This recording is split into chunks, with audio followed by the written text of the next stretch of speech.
Hello and welcome back to my YouTube channel. I'm Tara and this is your place for authenticity, vulnerability, teaching, and performances.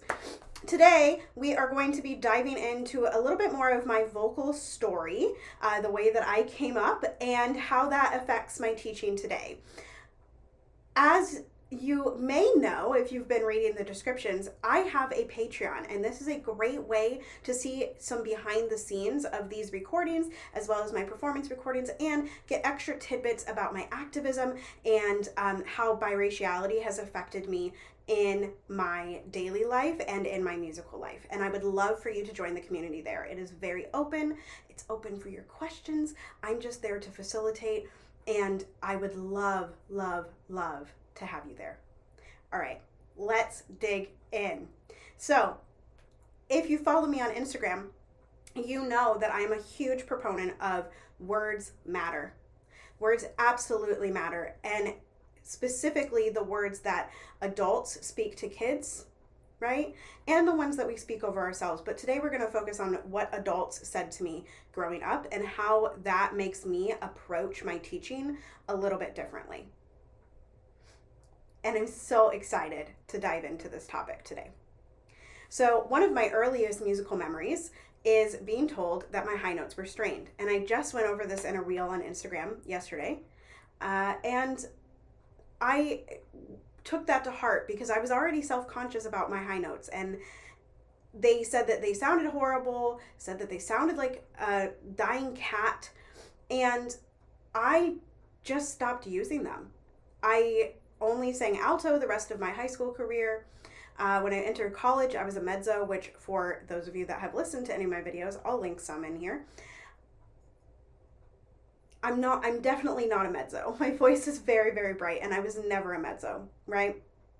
And so that caused me to not only be in the wrong voice type, but also to hate my voice. Right? And there were other comments like, oh, your voice is too big. Oh, you shouldn't be singing this rep. Oh, blah, blah, blah, blah, blah. Blah, blah. Like just all these criticisms. And I'm not saying that criticism doesn't have a place, because we'll get to that in just a second with the way that I teach. But I am saying that we have to meet people where they are, and we have to take a moment to understand how to speak to them in a way that that criticism is not going to forever change the way that they view themselves and their voices. Right? So one of the things that I am absolutely known for is meeting people where they are. So for me, it is the only person that you're comparing yourself to is yourself. All right, your past self. Are you better than you were the day before? Were you able to do those sirens that I asked you to do for homework? Good. To the best of your ability, did you leave the best on the stage? Good.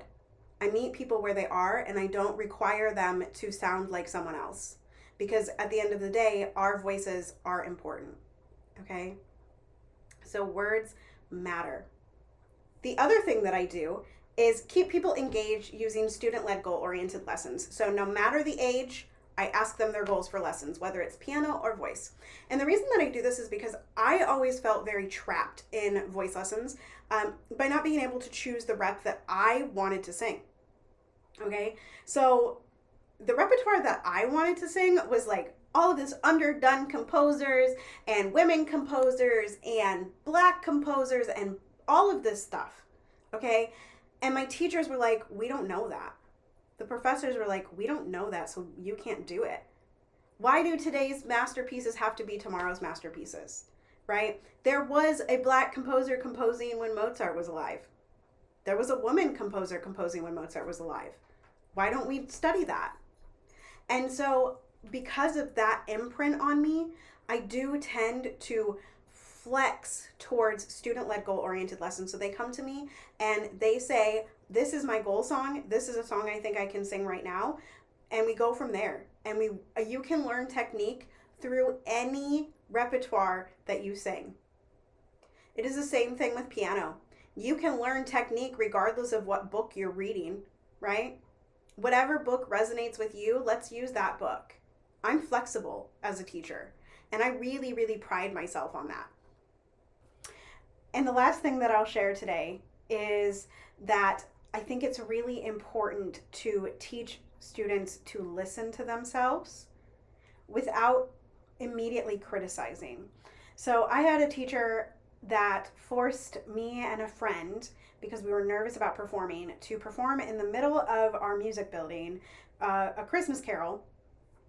And it really gave me a bad memory of performing, and really increased my performing anxiety, and it just didn't help because I was looking for something to go wrong.